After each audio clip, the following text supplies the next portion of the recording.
Assalamualaikum Bapak dan Ibu Guru Penggerak. Salam dan sejahtera untuk kita semua.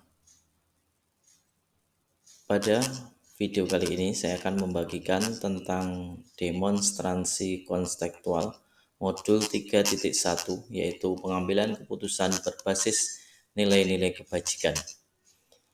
Perkenalkan, saya Sumiadi, guru SMP 3 Grabak, CGP Angkatan 8 Kabupaten Magelang.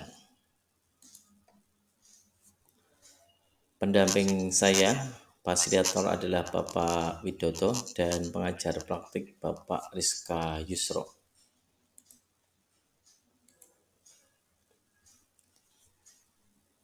Kegiatan pada video kali ini yaitu wawancara dengan kepala sekolah. Yang pertama dengan Bapak Suhardi SPD MPD, Kepala SMP Negeri 3 Grabak, di mana kami sebagai salah satu karyawan di situ.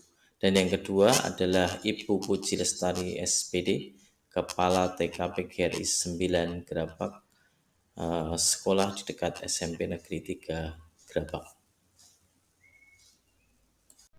Assalamualaikum warahmatullahi wabarakatuh. Selamat siang. Pak Hardi, mohon waktunya.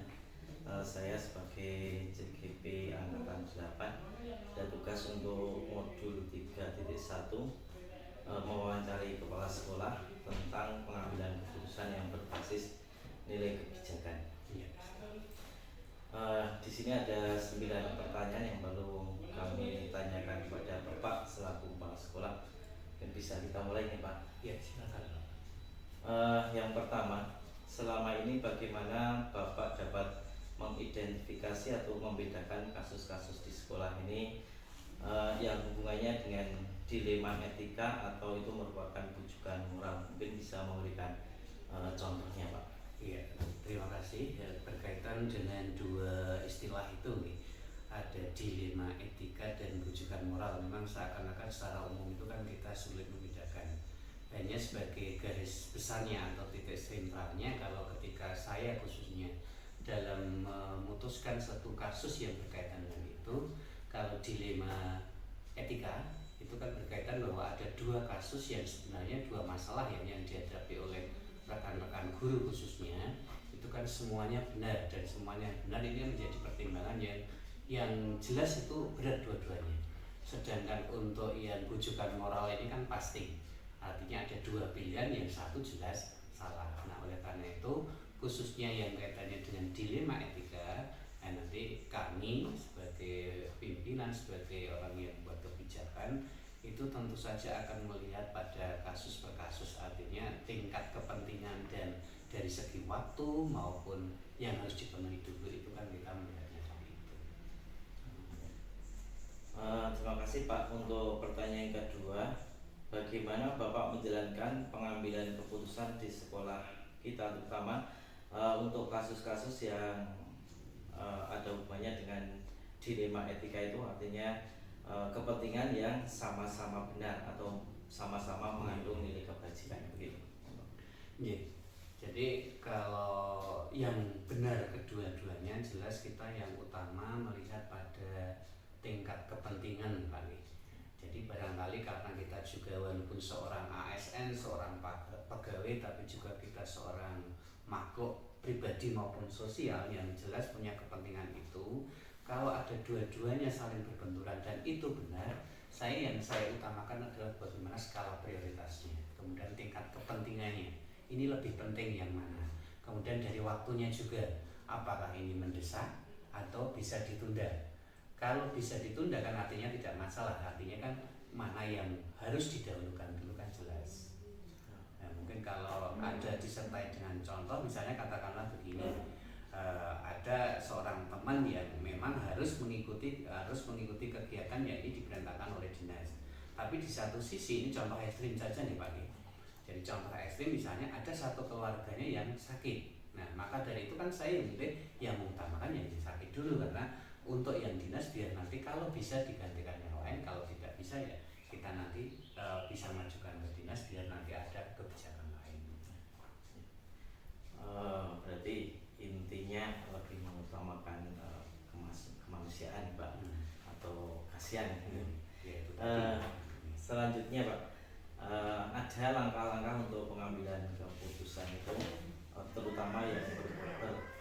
berkaitan dengan dilema etika tadi. Mungkin Bapak punya prosedur atau langkah yang biasa dilakukan. Kalau secara umum mungkin kalau saya yang selama ini saya lakukan, mungkin kalau secara teori tidak saklek, tidak harus runtut seperti ini. Tapi kalau saya yang pertama kan saya lihat tadi, jadi masing-masing kasus yang dihadapi itu seperti apa. Nah kemudian saya lihat dengan berdiskusi komunikasi dengan yang bersangkutan, kira-kira ini bisa nggak kalau ada kepentingan yang satu ini bisa ditunda tidak? Nah, maka saya tadi mengatakan ini yang utama dulu saya prioritaskan.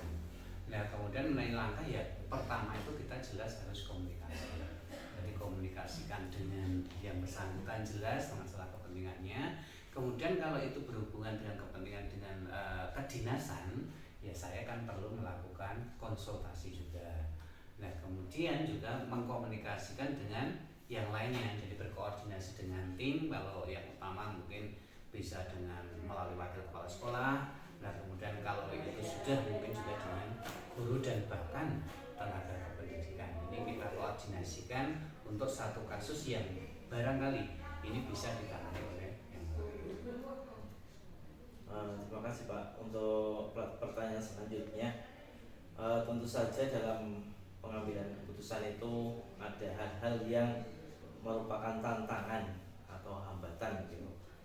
Kira-kira tantangannya apa Pak? Kalau yang menjadi tantangan, kalau hambatan sih sebenarnya bukan satu hambatan ya. Kalau tantangan ini jelas semua ada. Ini yang berkaitan dengan banyaknya kegiatan dinas. Sementara dalam waktu tertentu itu kita juga banyak dihadapkan oleh kepentingan-kepentingan di lingkungan kita. Jadi katakanlah misalnya gini, contoh yang mudah saja di bulan Agustus kemarin nih Pak. Ada sebagian besar teman kita kan juga banyak yang mendapat undangan untuk bintek di dinas.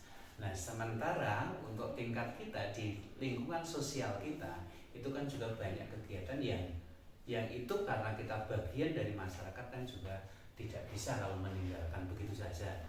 Maka itu menjadi satu tantangan bagi saya dan sebagai seorang pimpinan, kita sebisa mungkin tetap dikomunikasikan dulu. Jadi kalau misalnya kepentingan yang satu katakanlah yang sosial kita bisa istilahnya mungkin tidak ikut secara full atau secara penuh bisa, ya kita ikuti semuanya. Demikian juga untuk dinas, kalau dinas bisa digantikan ya kita ganti dengan yang lain.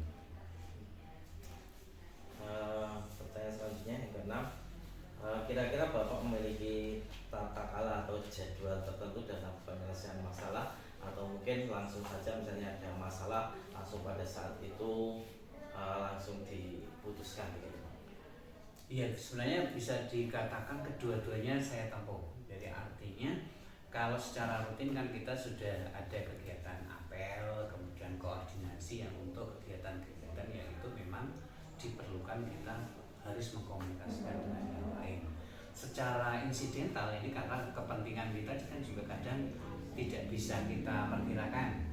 Jadi seperti tadi saya matur ke suatu ketika kita dapat tugas, keluarga kita ada yang sakit atau mungkin tetangga kita ada punya kepentingan yang kita harus terlibat di dalamnya, ini kan semuanya harus terpenuhi. Jadi intinya ya saya secara terjadwal ada ketika menyelesaikan satu kasus tertentu, tapi juga ada ketika ada satu kejadian yang itu insidental sifatnya, kita juga harus menyiapkan itu. Pertanyaan selanjutnya nih Pak, kira-kira ada faktor atau ada seorang yang bisa selama ini yang membantu atau bisa mempermudah hal-hal yang bisa diputuskan dalam kasus-kasus yang ada di sekolah?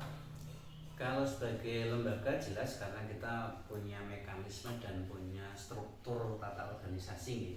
Kalau seperti di sekolah kita kan ada 2 wakil yang masing-masing tanggung jawabnya sudah jelas. Nah kalau kaitannya dengan itu ya kita selalu berkoordinasi yang utamanya dengan 2 wakil itu. Jadi kalau menyangkut kepentingan kurikulum kemudian kesiswaan kita juga ada timnya. Nah itu yang saya biasanya saya ajak komunikasi lebih dulu karena ini menyangkut tugas utama teman-teman tadi. Nah kemudian yang berhubungan dengan yang lain atau demikian pula dengan yang lain itu ada tim. Jadi artinya ketika ada satu permasalahan yang saya ajak komunikasi dulu, ini sesuai dengan tupoksi dari teman-teman tadi. Begitu ya Pak. Terima kasih. Yang terakhir ini Pak, mungkin ada pembelajaran apa yang bisa Bapak petik atau mungkin pengalaman Bapak yang bisa disampaikan dalam wawancara ini, mungkin untuk pembelajaran untuk kita semua. Iya, yang jelas terima kasih sebelumnya ya, ini satu komunikasi dalam bentuk wawancara ini sangat penting juga bagi kita, bagi saya khususnya. Ini juga mengingatkan saya bahwa sebagai seorang pimpinan di satu lembaga itu memang harus memikirkan sesuatu yang kadang di luar pikiran kita. Jadi kita sebagai sesama, sebagai makhluk sosial dan individu, juga sebagai seorang ASN itu jelas punya kepentingan-kepentingan yang kadang berbenturan. Nah, dengan jenengan wawancara kepada saya ini menjadi pembelajaran bagi saya. Memang saya harus menyiapkan ya, walaupun kita tidak berharap ada teman yang apalagi sampai berbenturan dengan norma yang tadi bujukan moral tadi, tapi kita harus bisa mengantisipasi bahwa suatu saat itu bisa terjadi. Sekali lagi ini pembelajaran yang sangat penting bagi saya sebagai seorang pimpinan. Ketika harus memutuskan sesuatu itu harus berpikir juga sampai itu. Mungkin itu Pak wawancara kali ini. Terima kasih atas waktunya Ya, dan mohon maaf mengganggu waktunya juga. Saya juga kurang mohon maaf. Saya akhiri. Assalamualaikum warahmatullahi wabarakatuh. Waalaikumsalam warahmatullahi wabarakatuh. Assalamualaikum Bu Puji. Ya, waalaikumsalam Pak. Boleh memperkenalkan diri dulu Bu? Ya, perkenalkan nama saya Puji Lestari, saya Kepala TK PGRI 9. Oh ya, pada siang hari ini bolehkah saya wawancara Bu Puji tentang kepemimpinan? Ya, monggo Pak. Terima kasih waktunya, maaf mengganggu waktunya Bu Puji. Yang pertama saya tanyakan, selama ini bagaimana Anda dapat mengidentifikasi kasus-kasus yang merupakan dilema etika atau bujukan moral dalam kebijakan Ibu tentang pengambilan keputusan? Ya, jadi di sekolah kami Bapak itu ada sebuah bisa dikatakan permasalahan atau kondisi yang membuat kami cukup rumit untuk menyelesaikan masalah tersebut. Ini mungkin saya rasa masuk ke dalam dilema etika Pak. Nah, jadi begini Pak, ada salah satu guru di sekolah kami itu terpanggil PPG. Nah, ketika itu seperti yang kita ketahui, PPG itu kan tugas-tugasnya banyak nih Pak. Betul. Nah, kemudian dengan aktivitas PPG-nya itu guru tersebut jadi sering tidak masuk ke kelas Pak. Akhirnya kelas menjadi kosong dan mungkin anak-anak menjadi kurang terkontrol. Begitu ya Bu. Jadi ada dua kepentingan kalau saya melihat di situ. Yang pertama benar karena guru itu melaksanakan undangan untuk PPG, dan yang kedua guru itu ya seharusnya kan dia harus masuk ke kelas untuk memberikan pembelajaran untuk anak-anak gitu.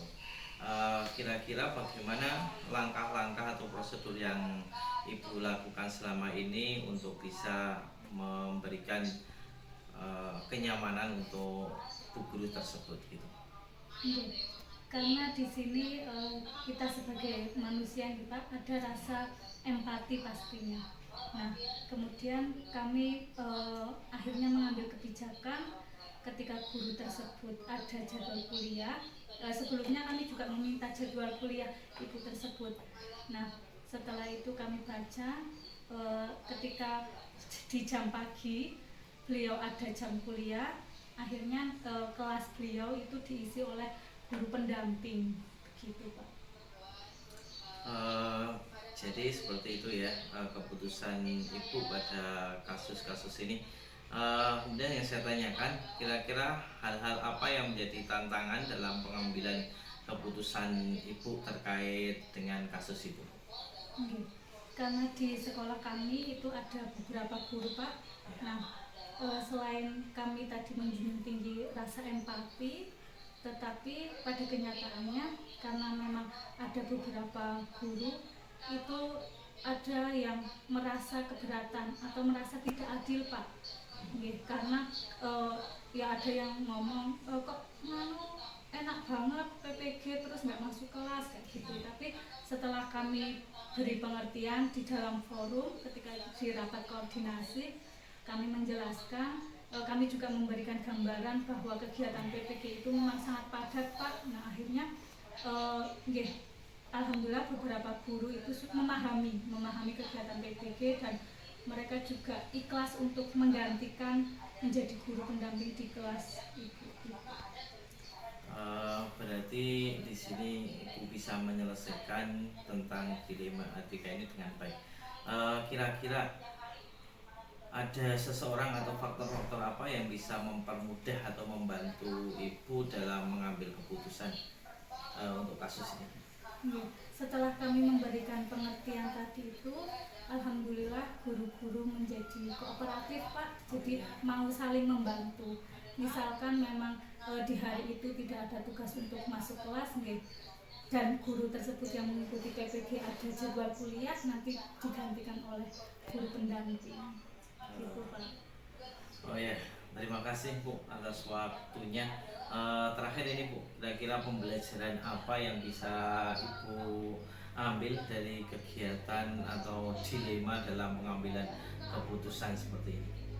Ya, kalau menurut saya karena memang kita manusia ya Pak, kita harus bisa merasa antara orang yang satu dengan orang yang lain, yaitu tadi ada rasa iri atau tidak adil itu ada. Nah kita sebagai kalau kepala sekolah kan dituakan gitu Pak. Nah itu kita harus bisa ngomong rasa ke semua anak buah gitu. Itu mungkin hal yang saya pelajari di kasus ini. Oh ya, terima kasih Bu Puji.